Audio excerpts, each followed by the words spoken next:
ఆంధ్రప్రదేశ్ మాజీ CM YS Rajasekhara Reddy మరణం ఇప్పటికీ మిస్టరీనే. అయితే ఈ విషాద ఘటనను గత 15 ఏళ్లుగా వైసీపీ నేతలు తమకు అనుకూలంగా మలుచుకుంటూ ప్రత్యర్థులపై విమర్శలు గుప్పిస్తూనే ఉన్నారు.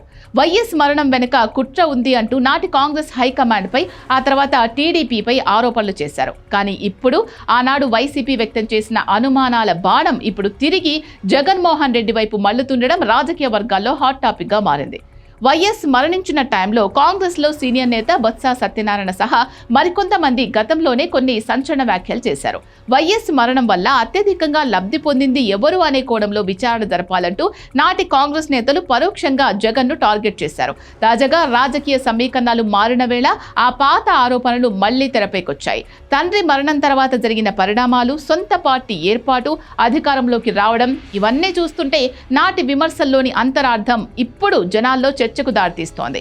వైఎస్ కుటుంబంలో నెలకొన్న ఆస్తి తగాదాలు, రాజకీయ విభేదాలు ఈ అనుమానాలకు మరింత ఆజ్యం పోస్తున్నాయి. వైఎస్ షర్మిల, విజయమ్మ జగన్కు దూరం కావడం, వైఎస్ వివేకానందరెడ్డి హత్య కేసులో సొంత తమ్ముడిపైనే ఆరోపణలు రావడం చూస్తే వైఎస్ మరణం విషయంలోనూ నాడు వినిపించిన ఇన్సైడర్ కుట్ర కోణం నిజమేనా అన్న అనుమానాలు వస్తున్నాయి.